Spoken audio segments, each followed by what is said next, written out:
It is a Sunday, so that means that it must be about 7 o'clock Eastern Standard Time as I'm looking at my brother out on the West Coast. Happy to bring you another edition of Brother Can We Talk. And I'm real excited as I try to do several things at once because we're streaming live on Facebook. We're also on YouTube as well as Twitter. And so with that being said, I'm excited to introduce our original Coach Carter from the hills and the mountains, the thumbs up, of Tennessee, as he's going to break this thing down of our topic today, Black Lives Matter. And I'm happy to bring along the original Coach Carter. How you doing, Vince? Mike, turn your mic on. You would think after 10 weeks of doing this, I would understand how to operate this machinery, but that's okay.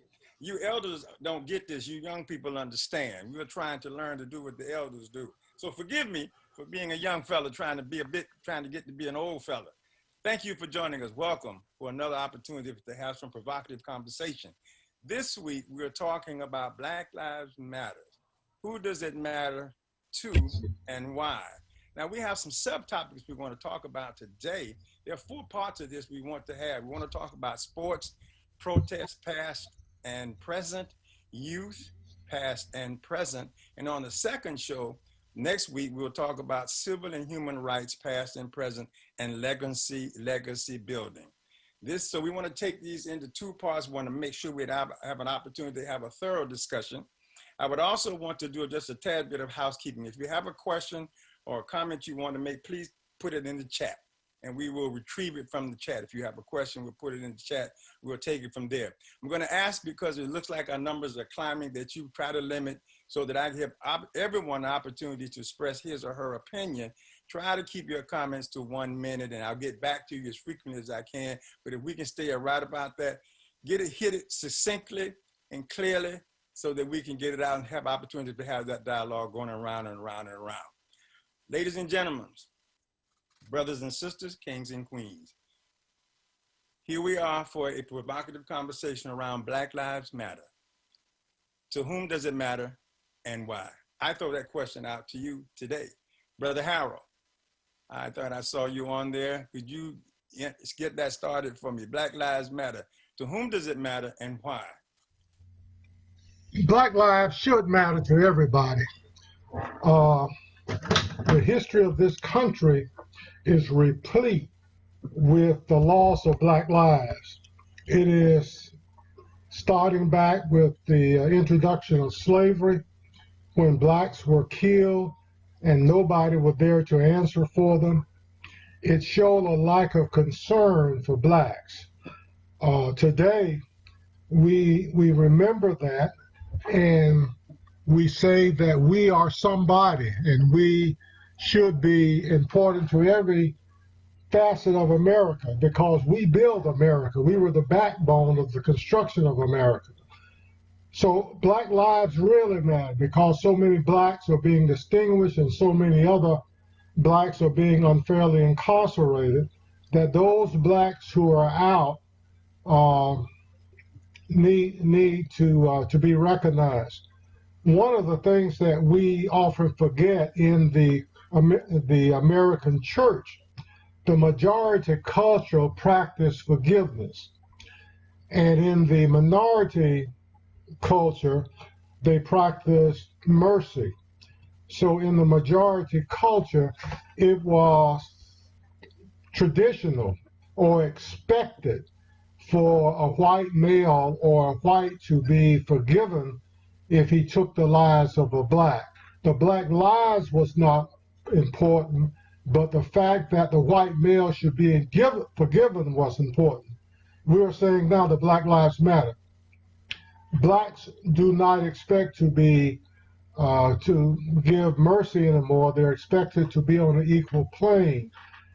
If you have looked at, uh, if you remember the incident in South Carolina, when the young boy went in and murdered the people who were in prayer meeting, when he went before the judge after he had slaughtered, 7 people, one of the things the judge asked the the the relatives of the victims, are you ready to forgive this young man?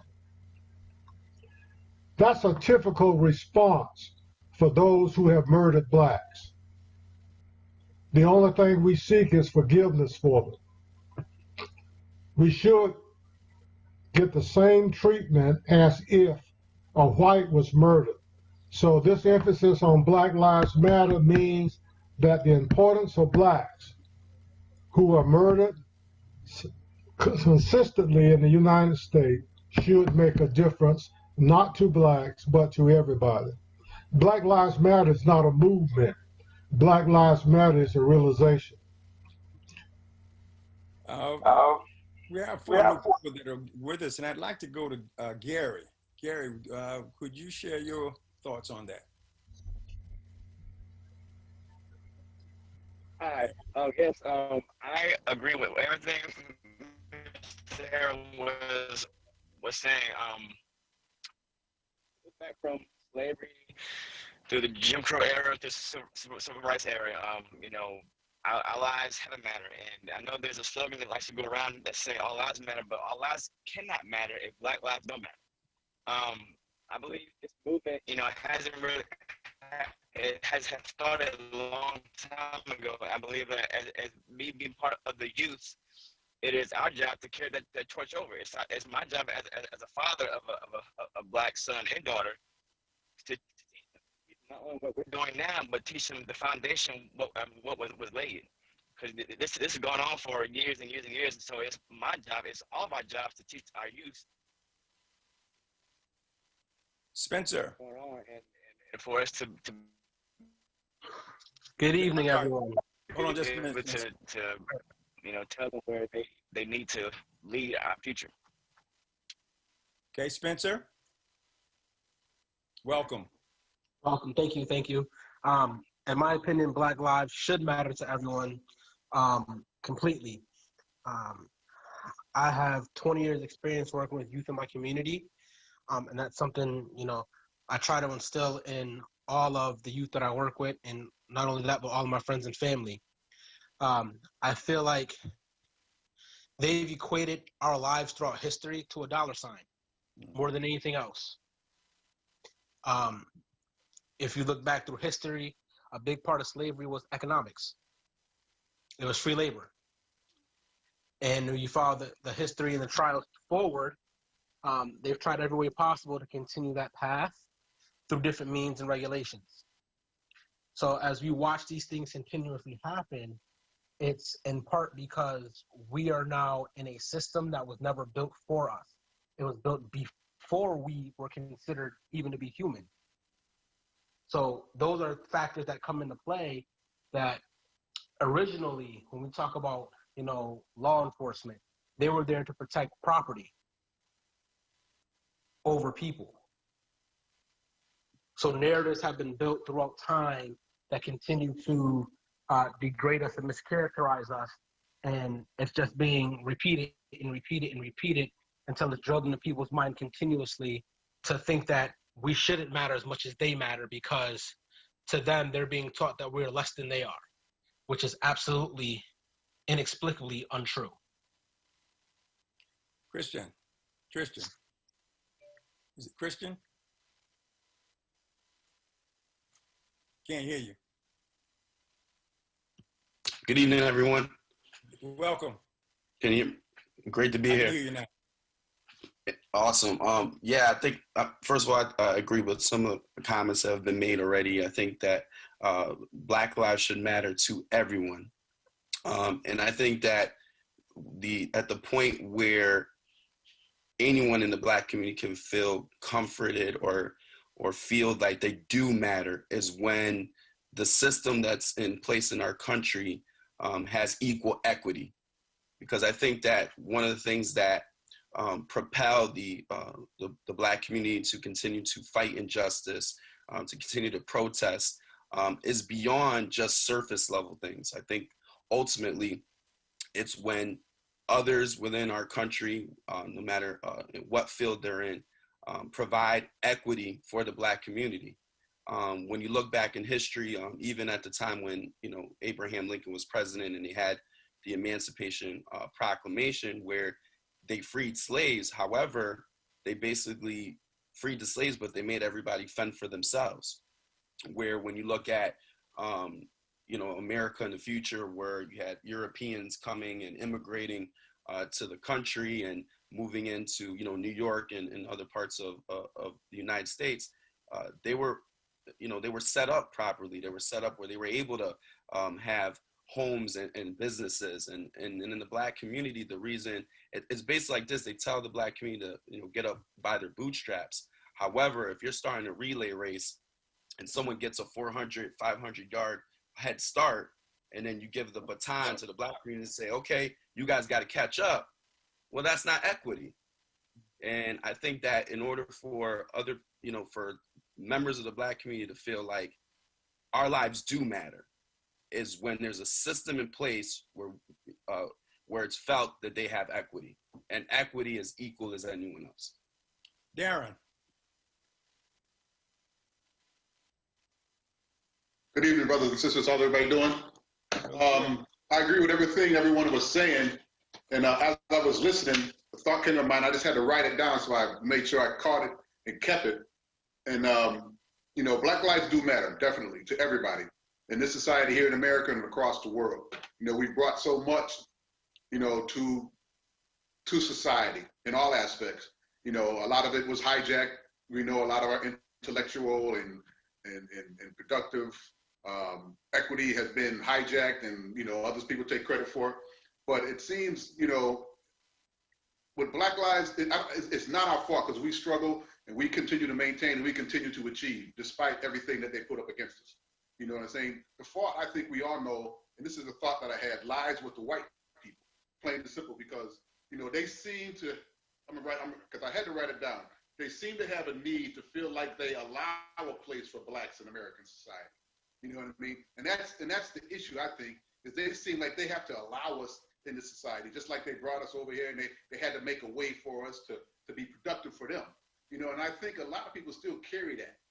A lot of these white people, particularly those, you know, who are in control, that carry that power.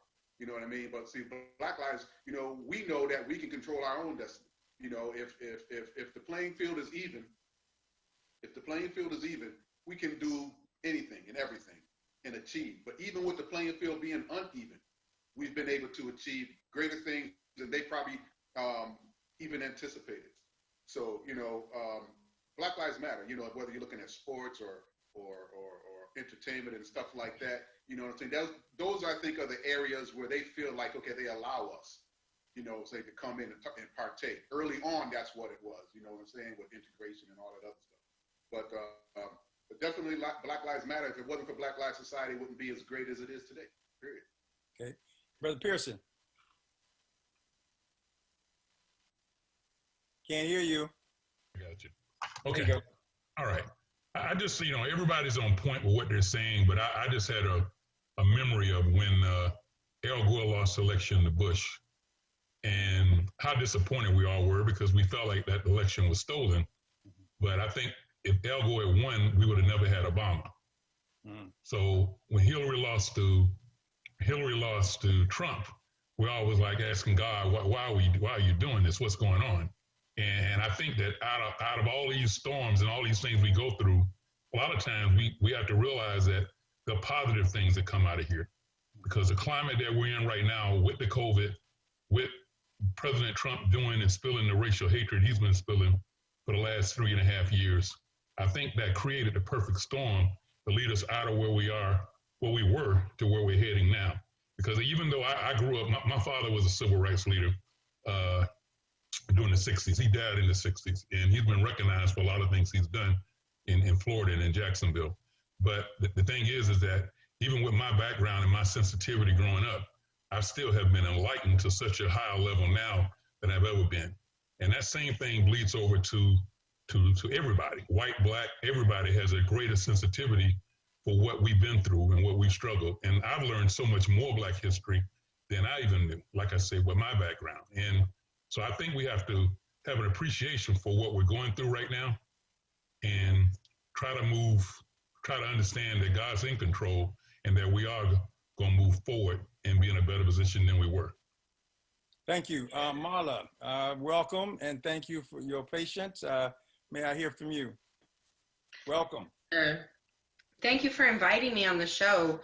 For me, I couldn't have said anything better than the rest of you guys said it, but I do want to add that Black Lives Matter, because we have so many people dying and we have so many people being denied basic civil rights. We shouldn't be hearing about Flint, Michigan having water that catches on fire in mostly Black neighborhoods. We shouldn't be hearing about mothers losing their children to racists or cops that are pretending not to be racist. From Emmett Till to Tamir Rice, I think this is an ongoing problem that we should be in control of by now, in a sense that we are assembling and we are getting together and saying, hey, we can't keep allowing racist people or white supremacists to say that, or white sympathizers to say that civil rights violations don't happen against the Black community, because they do, and it is an ongoing problem. No mother should have to bury her child. That is my biggest concern. I have a son and a daughter, me being half Black and half Mexican, them being 3/4 Black and 1/4 Mexican is something that scares me every day. That's all I've got. That's quite a bit that you have. That's great. Thank you for sharing. What I've heard so far, correct me if I'm wrong, we've defined what Black Matters is and somewhat as to why it has importance. So what relevance to you has youth, past and present, and sports in relationship to awareness of this? Has it made it, what is it doing? Is it a positive? Is it a negative? Because I believe if you look at this from, let's talk about youth and past and present and their involvement in this change that sometimes is being passed down from you older guards to us younger guards about what this is a concern about. What part did you see you playing in that? Spencer, I wanted to really speak to you on that for just a minute, because you're talking about youth. What uprising, if any, past and or present, did you see the involvement from youth? And collectively, I want you all to think about the sports presence and the protesting that's taking place. Is it giving it value? Is it speaking to the value that you think it has? And if not, please speak to that point. But Spencer, if you would, since you are dealing primarily with youth, if I'm not mistaken, what area there, what do you see the value there, both in the youth uprising and awareness of this Black Lives Matter? So as far as the youth go, a lot of youth groups that I work with do advocacy. You know, we're teaching them how to podcast and speak their thoughts and feelings on these situations. We're teaching them how to record these things, and we're teaching them history and how when youth get involved, it pushes a movement forward. On all stages of life, you have to have youth coming behind those who are already involved so that it continues to go. It continues to push forward. If we didn't get youth involved now, as our elders get older, things begin to die out. Information is not passed down. Correct. You know, I was always told, you know, if you don't learn your history, you're doomed to repeat it. Mm-hmm. One problem we have now is that our youth aren't really having conversations with their elders to find out how things were when their elders were their age. You know, Spencer, yep. can I pause and check? Can I ask you a question right there? Yep. You're saying that's youth up. What about adult down? Are adults spending enough time talking back to the youth? I think that's an area that also needs to be worked on. We do have, some excellent, adults in the community who work with youth, who try to mentor them and speak to them and tell them these things. But we need more of it. Yes. I think it's a give take thing. As much as youth need to be open to listen. Sometimes adults need to be open to having those conversations and giving their knowledge and their experience and handing it down so that it can be moved further. Obviously, youth learn and get information out in a lot different ways now than they did 20 and 30 years ago. So they have a much better handle on how to get information out in the digital age than some of the people from the past do. Good, excellent point, because I do think we have a responsibility as much as we want our youth involved. And I do think your point is well taken by going back and looking at our history. We got to teach them that history. We got to teach them the importance of being involved in that. I think it's not a one-way street. We have that awesome responsibility as being those that have been through that to some degree, passing back down the history, because as we know, the history book is not complete. When it talks about Black history, it's not complete. There's many things that are left out, very valuable things that are left out. Charles, at this time? Your comment? Yeah, actually, Vince, I'm going to give my time to somebody else right now, because I want to make a comment on something else, because I want to stay on topic on what you're talking about. So I'm going to pass right now because I want to make a comment on something else. So if you could you call on someone else? Sure. Let's talk about the youth involvement there. What about this issue? It's not an issue, but we're talking about sports involvement.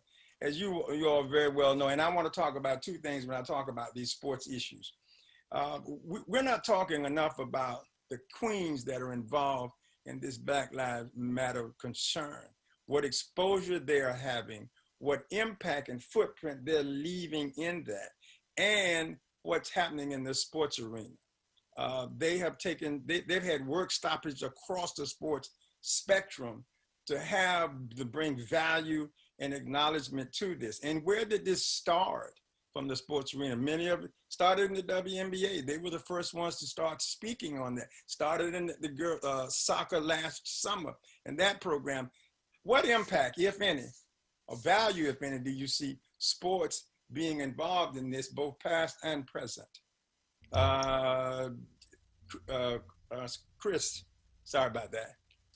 Thank you, Mr. Carter. I think that one of the values, or one of the impressive things that I see with the athletes right now, is that they're being vocal and they're using their platform, since they have such a powerful platform, to inspire young people. When you hear comments, especially by media personnel, where they say, well, just shut up and dribble. In other words, you do your sports, and because you play sports, it doesn't qualify you for you to have an opinion on a matter, or to have even expertise on a subject. And I think to see those athletes say, you know what, I'm not just going to dribble and play ball. I got an opinion, I have a platform, and I'm going to use it to the fullest extent. And so I think that is providing a great example to young people. It's letting them see that the people that they look up to are fearless, not just fearless on the court, or fearless on the baseball diamond or on the football field, but fearless in the political arena and on. And I think that allows young people to say, you know what, no matter where I'm at, whether I'm in college or in another place where I see injustice, I can speak up. I know there was a comment you made on women. I mean, you look at statistics and you see Black women and the percentages and how they've increased the amount of Black women that are attending college, not only attending college, but excelling, right, at high percentages. And so I think it's vital to have Black women be not only in the front of it, but at the center of this fight, because they are showing that they can compete with anyone. And I think that alone allows them to be fearless, to be at the table and discussing any ideas. And as far as like wisdom, I think that even though that in this time, especially a lot of the young people that are out there protesting, they're very fearless, they're unafraid, they speak their mind. But I think it's also important in order for them to be polished, to listen to their elders, to listen to those that, you know, have walked before them, that maybe the times were different and some of the things that are now opening up in this era may be different from times past. But it's still important to get that wisdom from older people that have walked and have marched in previous times, in order to make us more polished in the platform and the ideas that we're pushing forward. Thank you. Gary.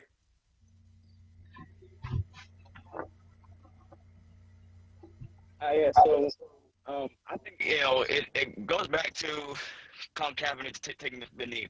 I know there's a lot of discussion saying, well, what is taking the knee going to do? Well, it got people talking. It got people like seeing like what was going on. It spread. It spread from just one player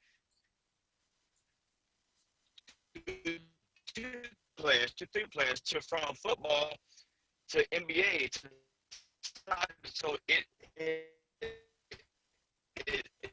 spread.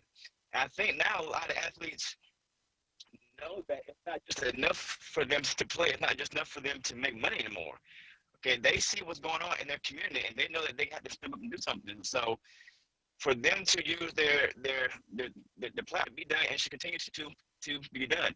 I feel like that's because I see a lot of athletes now in high school that will take knees. I see a lot of athletes now who are black athletes who aren't afraid to. So I think it's very imperative that the athletes use their platform to spread awareness of Black lives. Interesting. Marla. Yes, sir. Your opinion. I feel like I can't do anything else but piggyback on what Mr. Creighton said. There are so many athletes that are being told, and Mr. Williams, being told to just shut up and dribble, like being a celebrity or an athlete means you just have to shut your mouth and you can only entertain. That is the most ridiculous thing to tell anyone, let alone a black athlete, black celebrity, male or female, because we're constantly being told, pull yourself up by the bootstraps.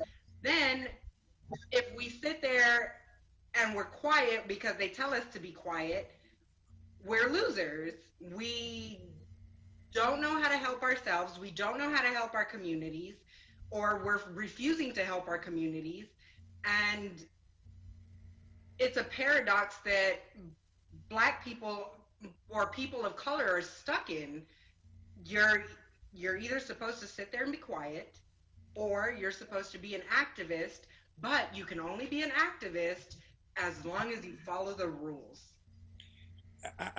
Marla, while we're there, I think it's worth noting that the black female has pushed that envelope further than anyone would have wanted it to, from a business perspective, politically, in the sports arena, and their numbers are not necessarily spoken about in the number of deaths that have occurred. We do recognize how many of the kings have been killed and being killed, and we're seeing it. But there are huge numbers, huge numbers of black females who've died in custody of law enforcement that we're not aware of. So they are on the forefront. I think to your point, in trying to pigeonhole that queen is not valid anymore because she is out front. What happened in what's happening in the political arena, what's happening in the business arena, what's happening in the entrepreneurship.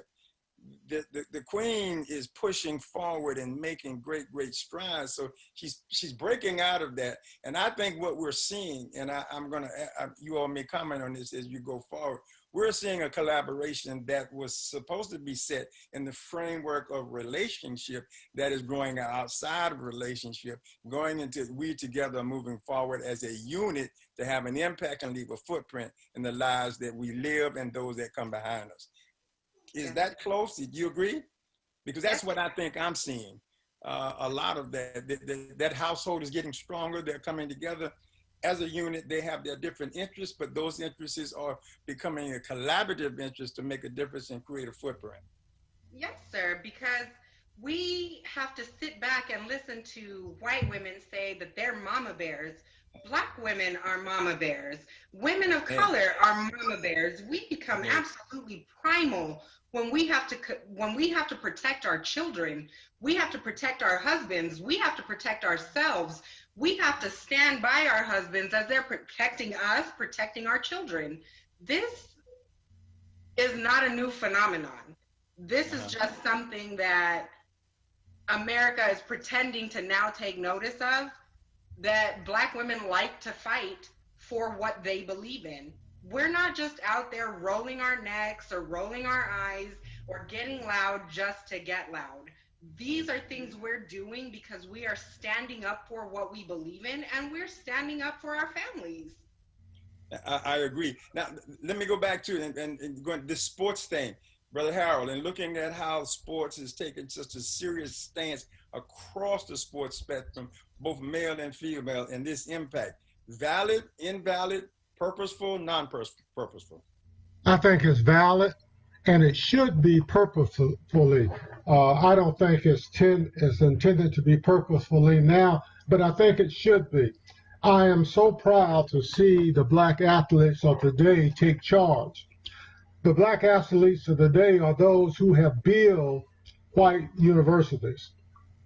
Universities have expanded because of the abilities of Black athletes.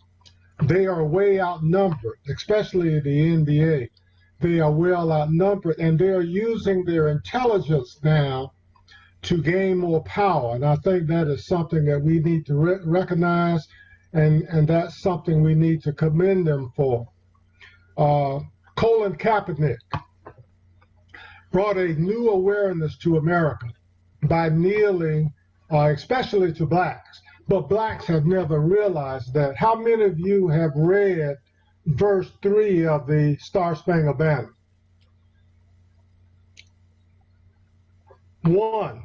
Until you read verse 3 of the Star Spangled Banner, you would never understand why Colin Kaepernick kneeled. It was not a racist thing, as Donald Trump pretended. We have lived over and over in America by singing 2 verses of the Star Spangled Banner. But we left out that verse where Francis Scott Key, who was a plantation owner, a bigot himself, began to discredit Blacks for fighting with the British to win the American Revolution. And why were the Blacks fighting with the British? They were fighting with the British to win their freedom. Great Britain announced to them that if they fight with them, they would give them their freedom. So Blacks joined the British forces and fought. It was until after those Blacks had joined that America realized the strength of the African American forces, and they too began begging, recruiting those people to come into their ranks. When you look at Black athletes, there is a good thing and there's a bad thing.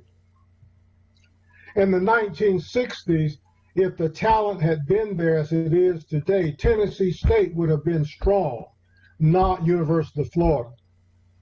If you look at the talents that we have in Miami today, University of Florida and Florida State would not have been strong as Florida A&M and Bethune-Cookman College, because that's where those guys were going.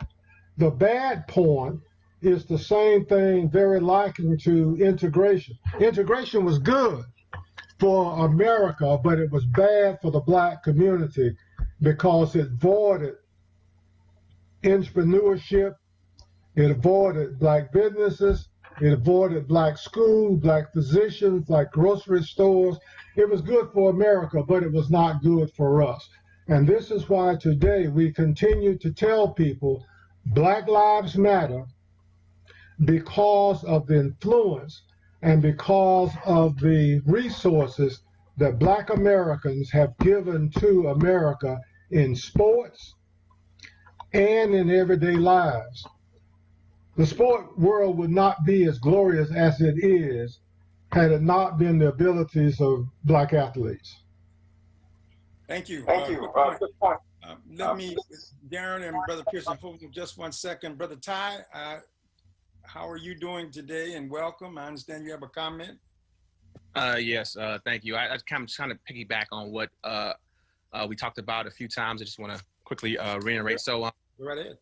slavery portion, slavery was ended because basically it was only because economically it couldn't work. You can't just own people, have them work, and not collect any money. Our society isn't built that way. So guess what?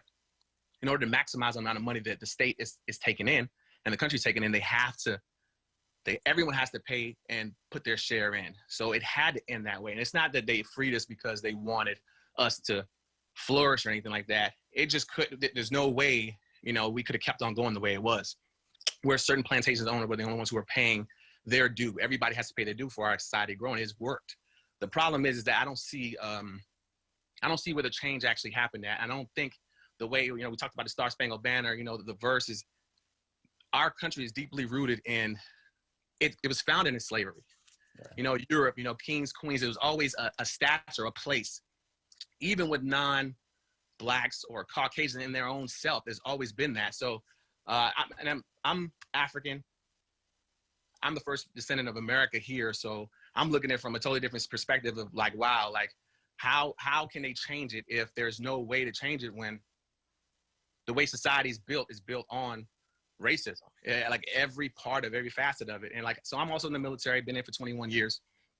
That's one of the barriers we had to break to kind of make it work. And I'm not gonna lie to you, after 21 years, I can tell you that racism not only exists, there's no way reasonably to kind of stop it, because you can't stop the way somebody thinks and how they feel.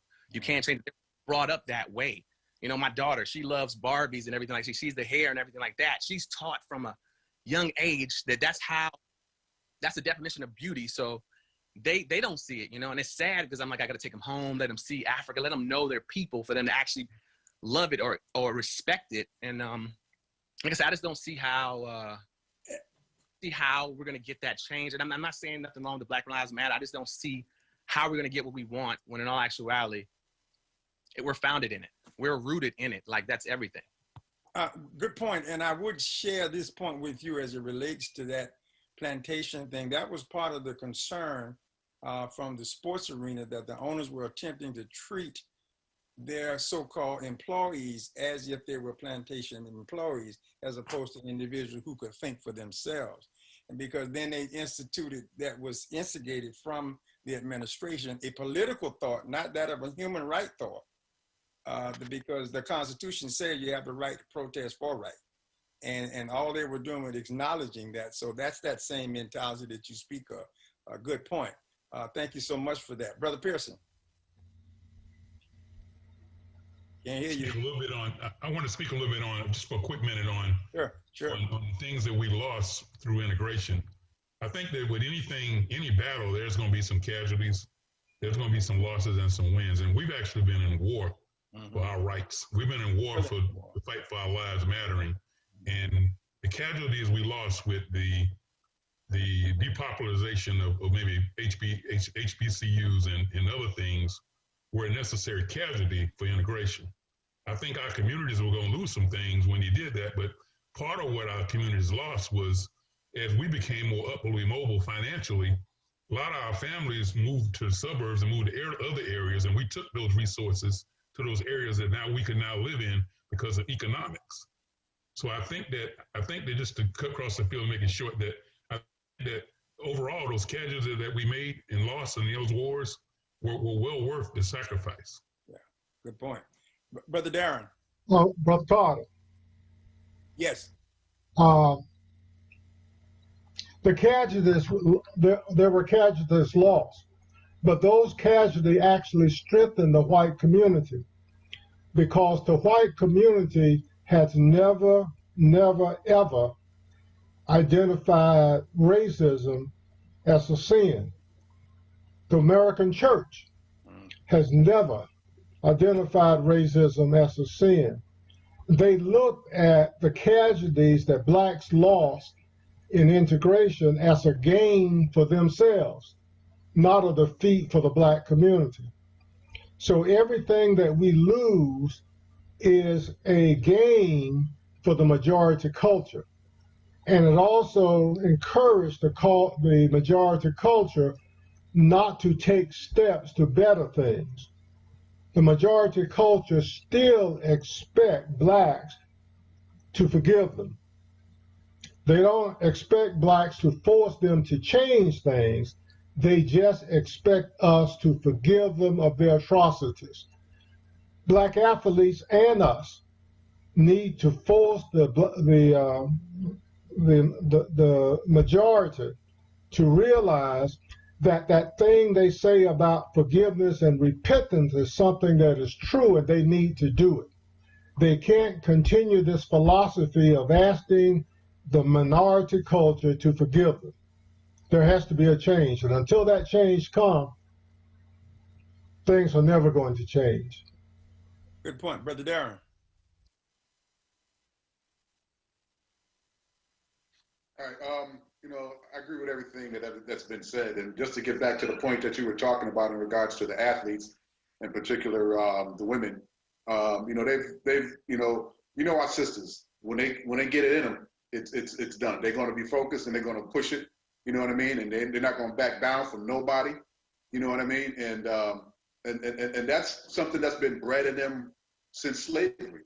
You know what I mean? As the women who've seen their men taken away from them and still had to raise their children.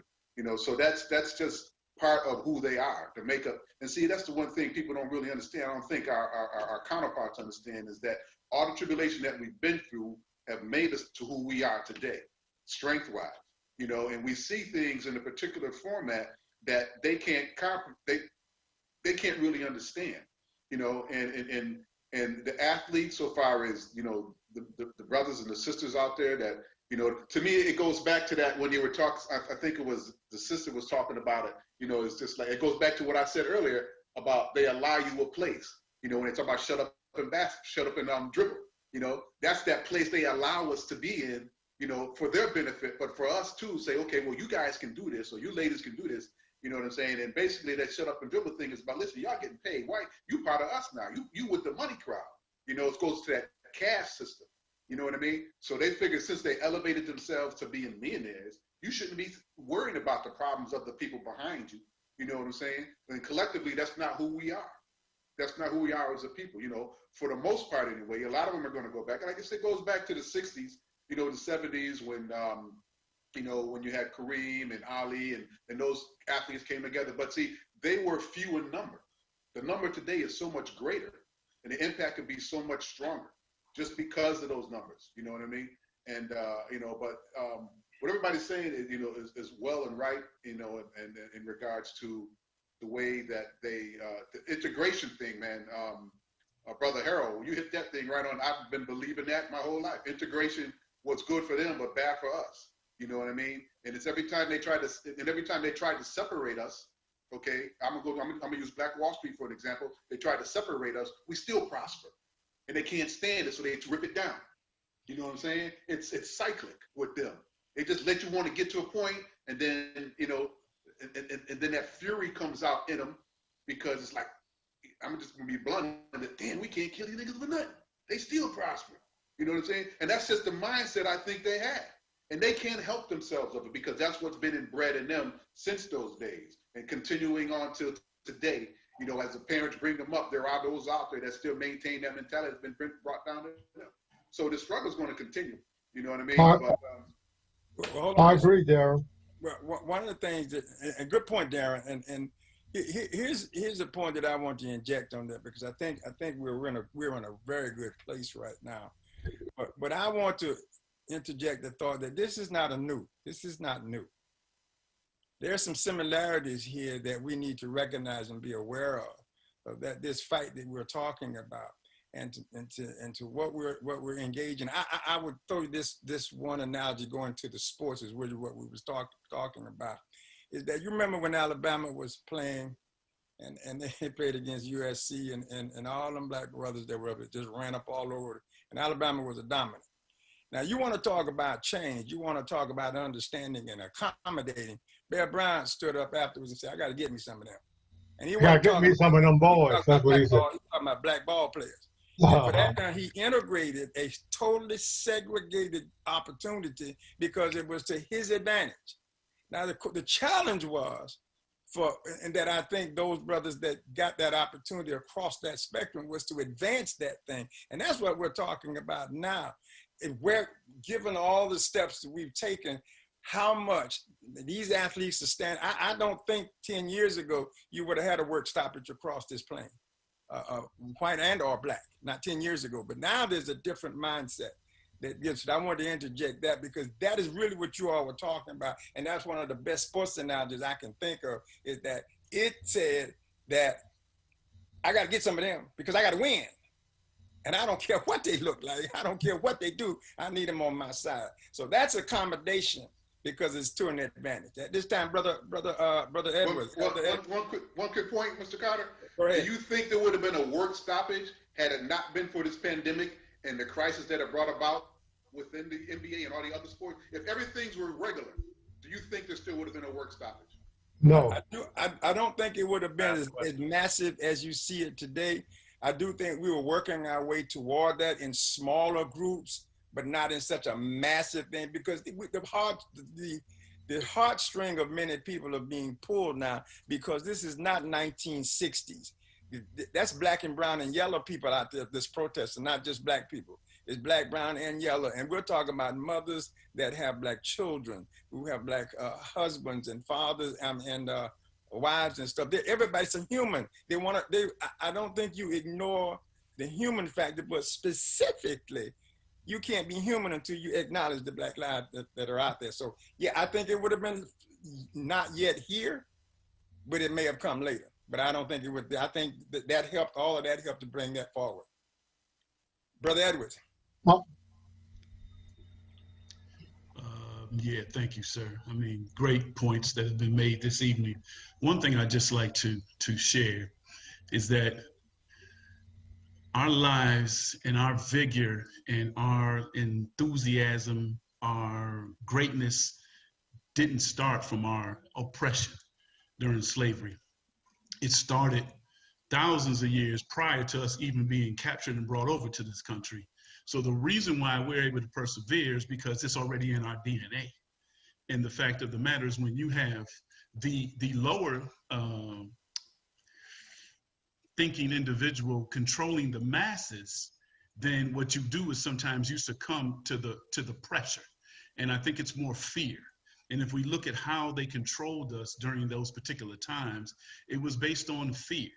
When they took the biggest, the strongest, the most talented, and they tortured him, or they raped our women in front of the entire plantation, those things were the contributors to the fear that if we stepped out of line, we would be also subjected to this particular behavior.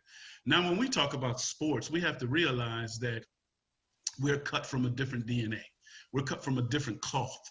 The fact of the matter that the Alabama situation, Sam Bam Cunningham, who was the person who played for the New England Patriots, was that particular player who ran all over Alabama, who played for USC.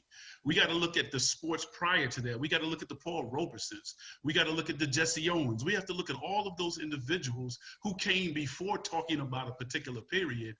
We have to talk about the greatest, in my opinion, and I might be a little biased to this, probably the greatest protest ever in the face of the world was at the '68 Olympics on what they did.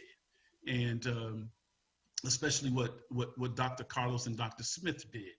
And the fact of the matter is that they are not getting recognized until today. This is 54 years later that people are starting to recognize that their actions were now justifiable, because people thought that it was just some athletes who the Olympic Committee, Brundage, told them the same thing that they told the basketball players: shut up and dribble. They told them the same thing, that you should be ashamed to come here and represent your country and make a statement of this gesture. And it wasn't the fact that they were chosen out of a lottery to represent their country. They earned the right to be at those Olympics, like every other person who chose to be at those Olympics. One of the things we don't talk about is Kareem Abdul-Jabbar, who was Lou Alcindor at that time, chose not to play on the Olympic team. And Kareem said later on he would never play on the Olympic team until America saw blacks as equal within sports, within the world, and through access to the same rights that the whites had had. So I think that when we talk about this particular Black Lives Matter, and I'll share next week, we're going to talk about a lot of initiatives that have occurred over centuries that reflect on why Black Lives Matter. But when we ask the question again, to who? To who does it matter? And I don't want to put anybody in, or anybody, I'm not putting anybody's blackness on front and center. I am just asking to who? Because there's a whole bunch of different things that we can reflect in our own journeys, and guess what? Guess what I have on my computer? I have a mirror over the top. So I'm not talking to everybody. I'm not talking to individuals. I'm also talking to myself. I have a mirror over the top of my computer because what I do is when I make statements of this nature, I'm also talking to myself. What am I going to do with the information that I have? Who am I giving it to? Who am I making sure that what Christian said, what Spencer said, is that we're giving information to younger generations who are following them, but who's giving them that information? We can sit on this Zoom and we can say all we want to say, but when you look in the mirror tonight or tomorrow morning, who are you sharing that information with? And that's all I'm asking, is because I think Black lives do matter. It sounds real good. It sounds real good. But when you look at your portfolio of change, what have you done to change the outcome of Black lives? Mr. Carter. I want to throw into for you to consider is that if you go back to 1967, I think Darren, or it may have been Christian that referenced this earlier. There was a group of athletes of its time: Muhammad Ali, Kareem Abdul-Jabbar, Bill Russell, Jim Brown, several others, who met together in Harlem to talk about the situation they were facing as Black athletes. That was one of the first gatherings that you've seen. Here's a thought. As you look at this, we want what we heard in '68 is we wanted to be heard. We wanted to be infused into the masses. We wanted to be one of the group. We wanted to blend in. I agree that segregation in principle was a good idea, but not good for us. It benefited others more than it did us. And the question, following up on what Brother Edwards said, is the question that I'm kind of infusing here is that to some degree, the '68 question has been answered. But we're in the fight now. We're a part of the masses. We're not equal, but we're in there. We're gaining ground. We have more now than we had then. We got people in color in various different places. So the question I'm going to infuse into this thing, looking around our protests, what do we do now? If we're anywhere near equal footing, which we're not, I'm not saying that, but we now have the platform to speak. We now have the platform to be heard. We now have the platform to get recognized. What do we do now? What is our next step from there in order to make this a fruition for not only us, as young people doing it, and for the elders, but for the kids that are coming up? Because we got the platform now. I mean, the athletes just showed you work stoppage across the entire athletic spectrum. I was looking at a program today on CBS. I see TNT, Turner Broadcast did it. They're devoting time to discuss, which I think is one of the key factors in changing the racial tension, is a bit about understanding, having conversations. They're allowing all of that to take place. What are we going? ESPN did it. Had an hour and a half, so that we could discuss. What are we going to do with that now?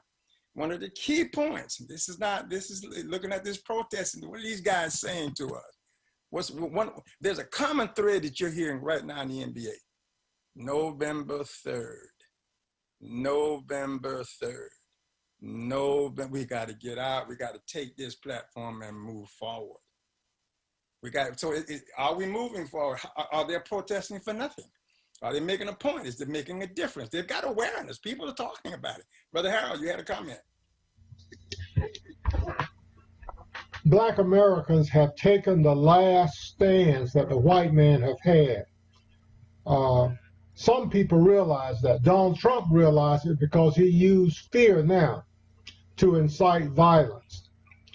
One time the presidency was for the white majority. We have taken that away. Mm. If they were to admit now that Black Lives Matter, we would wipe them out. We would take every vestige of power that they now have. So the white majority, and in conversation with guys, they have told me that we can't afford to admit now that Black Lives Matter, because if we do that, we will give away our last stance for power. So we must keep that to ourselves. In the analogy that you mentioned about Bear Bryant, when Bear Bryant integrated the SEC, it wasn't for black lives still didn't matter. It was for Bear Bryant glorification. Bear Bryant became a strong voice in the SEC because he brought in black players, and he was recognized for doing that. So he wanted to win, but bringing in those black players was not for blacks. It was for Bear Bryant. It was for the University of Alabama. Well, you could say the same thing, Brother Errol, about slavery. Slavery was not about a passion for a people. It was about a cause. It was about a convenience. Right. You know, but what we need to do, we need to let our voices ring, and we need to let our voices ring more. We need more of these types of conversation. Unfortunately, when with my friends, when I tell them about, brother, can we talk? They say, well, I know everything. So I don't have to, and some of the friends that you know, I know everything, so I don't need to waste an hour talking about. The fact is that we don't know everything. We have kings on tonight, and we have one queen. When I asked the question about the Star Spangled Banner, guess who had read verse 3? The queen. So what are we doing? What are we doing? We are the black athletes, and we are the ones that have all the power. But what are we doing? Are we letting our voices drop? We can't be fearful. And this is not a contradiction, but fear and faith work together. Faith is a belief in something you can't see, so it's fear. Fear is a belief in something you can't see. But what we need to do, we need to let our voices ring. And I think black athletes have recognized the power that they have, and they're using that power to our benefits. And I hope they will continue. Brother Pearson. Great discussion. I think that what needs to be done moving forward is that knowing that you see whether it's athletes protesting and boycotting a game, whether it's protests going on all across the country, in our cities and towns, etc. I think that the message moving forward is now we have the platform, now we have more accessibility, now we have more people that are involved, not just Black Americans, but white Americans, Latino Americans that are all coming together and protesting the injustices. Is don't settle for crumbs. Yeah. Don't settle for crumbs. Don't just be happy. Okay, we did a protest. They're allowing us now to protest in different forums that previously in years past we were not able to accomplish. Well, now that we have this platform, success will come when we don't settle for the bare minimum, and that we hold everyone accountable, whether no matter even after the election, whoever gets in power, whoever gets elected, we just don't settle back and say, okay, we got the end result of what we wanted. Now we can just lay back and chill. No. This goes on, and no matter who's in power, what the what it looks like, we have the platform, we have the momentum. We are not going to settle for crumbs. We want the whole enchilada. We want the whole pie. Marla. Yes, sir. You got a comment? Oh, no, I wanted to just say that we do have so many people that are of color in powerful positions, but Yes. Mr. Rosado had already gotten to that point, and it really is hard for them to say, hey, I want to stand up and make my opinion known without the opposition of, look, you're rich, you need to shut your mouth and just be happy with the money and the pittance you've been given. So how are we supposed to, again, get out of that paradox of, look, we got to move on up, but now we're still stuck in the middle. We can't go east or west because we're told we need to shut our mouths or we're going to lose everything. We're not allowed to push our people forward. We're not allowed to say, hey, I'm black and I want to be able to speak for other people of color, Spanish, Caribbean, Asian, it doesn't matter, because we have people in power that are saying, look, like with Kamala Harris, is she really black? Or was she born in the Caribbean and she's got her own set of values and she's got her own fight? She has nothing to do with you guys. Why can't we come together, and why can't celebrities be allowed to just say, hey, I want to fight for everyone on its full spectrum so that we can all come together and not deal with what happened with the Black Panther Party, an infiltration, and then everybody was disbanded. But I would say this, and I'm gonna move on. But good point, Marla. But here's the point that I think we have to understand. We don't need permission to move forward. We don't need permission to support ourselves and reach out to each other. When we gain these positions, most times, particularly in the political arena, we were given that advancement or that appointment. It is up to us, A, to hold that person accountable no matter what color he or she is. Number two, that person being one of us should be able to reach back to another. And number three, we got to force the issue. There's no more, I need your permission. There's no more, can I ask you, may I? There's none of that. That's what this whole play, if you look at the sports forum, they were saying, we want, one of the things that came out of that from the protest, and they were asking, what's some of the things that you want? We want black owners. We want black general managers. We want black this, that, and the other. We want the opportunity to free, the realization of being in there. You can't hold me back anymore. You got to let me go. So there's no more permission. If we're not getting it, it's because we're standing back waiting. And I'm here to announce, if it has not been announced before, you don't have to ask anymore. You need to step forward. You need to put your foot down and take the step into that which you want to have, because it's there. One of the things I know about life in general, life will not give you anything, but it would allow you to take what you want. Life will not stop you once you say you want it, but it's not going to walk up and say, well, here you are. You may have this, but if you want it, life would allow you to take that. So to your point, good point, but understand, there are many people in power that understand the responsibility of being there. They're trying to do it. They're working inside of that system to try to do it. And we got to support that effort. We got to really try to help that. Brother Gary, thank you, Sister Marla. Brother Gary, you have a comment? Yes, sir. I would say now at this point for Black America, it's basically all hands on deck now. Like you were saying, you know, we don't have to ask for permission anymore. There's no excuses. We work better in numbers. We have the numbers. We have them.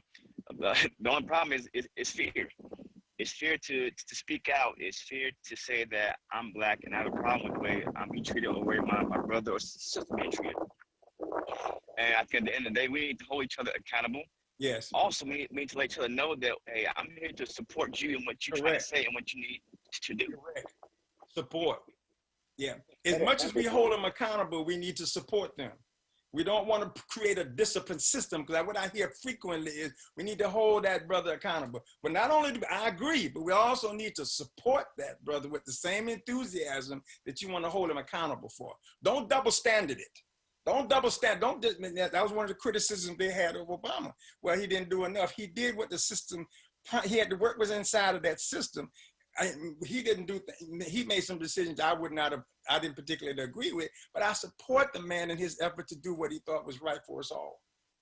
as much as you criticize, you have to acknowledge. And thank you very much for that. Brother Rod. Thank you, Brother Gary. Brother Pearson, I'm sorry. Okay, I'm sorry. That's okay. No, I just want to say that from a historical perspective, whenever we make gains as a race, we've been met with resistance. Yes. Back when we were getting positions back in the 70s and the 1870s, 1860s, they came up with Jim Crow laws and other things happened. So we have to be mindful that when 12 years ago, when Obama got elected, it wasn't just black folk. No. There were a lot of good white folk voted for him too. Yeah. And if there's just black folk voting this time for Biden, then once again we're gonna lose. So there's a lot of good white folk out there winning too. But see, I remember in my lifetime having separate but equal bathrooms and not integrated schools. Yeah. I remember, and I heard somebody else tell me a little bit older than me. I was at a conference once. He mentioned how you couldn't even look him in the eye. You had to look down, and the 7-year-old boy was called sir. So recognize that we've come a long ways, but recognize that we got to keep fighting to keep keeping on. Amen. But see, and okay, that's all I want to say. Brother Spencer. Yes, I agree with everything that's been said. I think as we move forward and keep pushing the conversation forward, we do need to realize that we're not confined to any particular space. As time has passed, we have the ability to create our own outlets. This is not, back in the 60s where there were limited numbers of ways to get your information out. We live in a brand new age where we can resonate our voice across continents with ease. Social media, the internet has all made these things possible and made the ability to spread our feelings, our thoughts, our opinions across the world and get more people engaged easier than ever. And I think that's something that we need to continue to work through. I see a lot of our youth who know how to use an iPad like the back of their hand, but they don't know how to learn from it. Right. We got into that stage where they learn how to use technology to their benefit, to educate themselves better and put them in a better position going forward. As far as I wanted to touch on the sports thing, one reason why the sports thing hit so hard is because of the economics behind it. This goes back to a few years ago. I've always said when the NBA made Donald Sterling sell the Clippers, it had nothing to do with him being a racist at all. It had everything to do with the sponsor saying, if you don't do something, we will pull our money. And I always say money talks in big industries like that. As soon as they said, we're going to pull the money, it was, we have to do something. And sometimes that's the lost part of some of these things, is that we forget that we have the power to influence certain things by our dollar. Right. I agree. Brother Darren.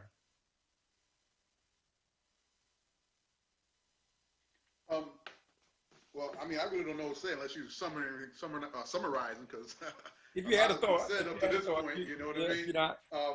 I just want to reflect on one thing in regards to when all this stuff started, you know what I mean? And I had to take a step back and try to grab hold of, where my thoughts were and everything like that. And I went back in history and everything like that. And I was just checking out the civil rights movement, and the people that were involved in that, and reflecting upon some of the great intellect that was there at the time. And I came upon James Baldwin again, and started reading some of his stuff a little bit. And then lo and behold, a book came out. So I'm putting a plug in right now. This book right here. Okay, Begin Again. All right, it's by Eddie Glaude Jr., who's a professor of American Studies at Princeton University. And just lo and behold, I'm like, okay, I'm trying to wrap my head around Baldwin and the things that he's saying, so prevalent as it was today as it is right now. But in his book, that's the individual that he gained a lot of his understanding for insofar as his book, because he was really a Baldwin fan. Right. You know what I mean? I wasn't, and he helped me to understand a lot of things about James Baldwin. But this is, basically history says if you don't know your history, you're doomed to repeat it. And then this book helped me to just put in perspective a little bit of Baldwin's view on the world back then and how present it is today. It's scary. It's scary. And the way Professor Galard brought it, to light for me in that begin again. It gave me, helped me to come to a greater understanding. I'm saying, like like Rory was talking about. Well, what's your role in this whole thing? You know what I mean? This book helped me to understand, where I'm at and what it is I can affect. You know what I mean? Because you don't want to just go out there wading in the water, just splashing around, not doing anything. You know what I mean? A lot of energy, no production. But we are at a turning point. And as Black people, we all need to find our role. And this was one of those things, early on, it just hit me. It's like, this isn't one of those times when you can sit on the sideline. This is not that time. We are not in that age any longer. You know what I mean? All Black people need to find a place where they can be productive and helping move this cause forward. Amen. Brother Charles. Okay, well, thank you, Vince. I want to make sure that I say this right. I love the show, love all the comments. And as I reflect on everything that we talked about, it's in understanding all these things that we have to try to overcome in this country, because what they taught you was to not like the color of your skin. They taught you for you not to like your nose, your lips. And they taught you all these things where you don't have a self-image of something that's positive, and the things that we had to overcome. And it fascinates me sometimes when I see a lot of my people that when someone is standing there and exposing how they see you and your inability to understand that they don't see you as equal. They don't see you as a person that can stand side by side with them. You are beneath them. You belong behind them. And a lot of times they say that you only deserve the scraps. And a lot of times we try to make up excuses for people and who they are and how they tell you how they see you.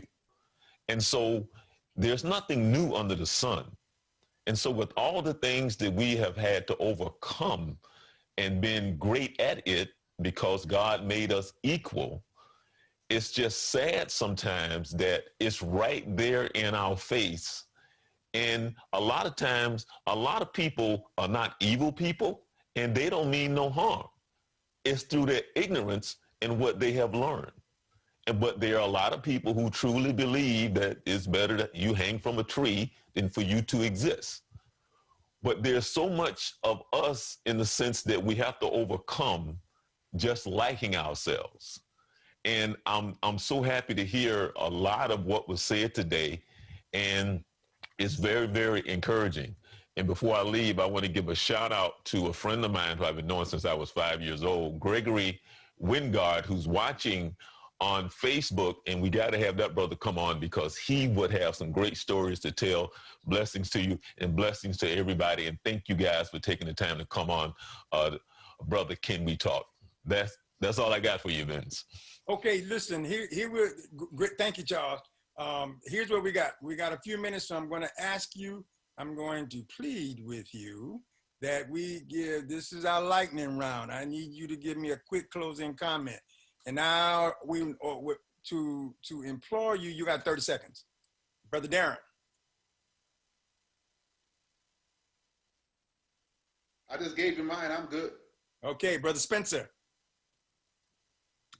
Short and sweet, we have to make sure we're doing better at connecting our elders with our youth, that we continue to push forward, that we have a better narrative that's been pushed on us, and we have to do a better job of learning the power of our dollar in this economy.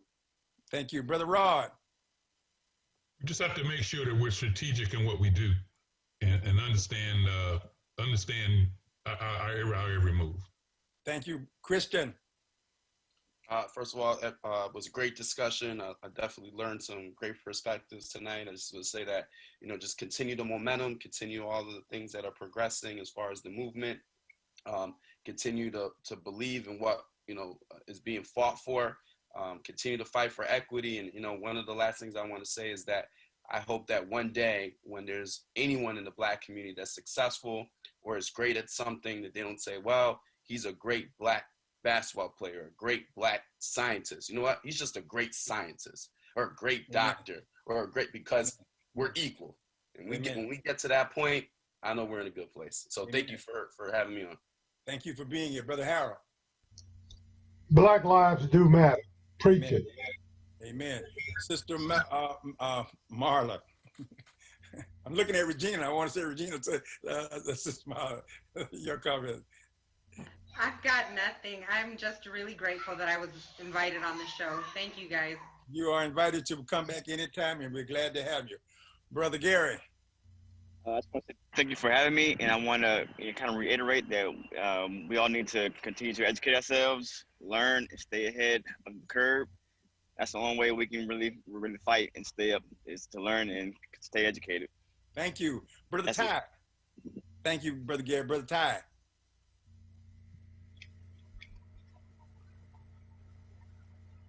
Again, thanks, brothers, for having me. Small changes. Remember, I just want to congratulate all of us because we actually are part of this movement.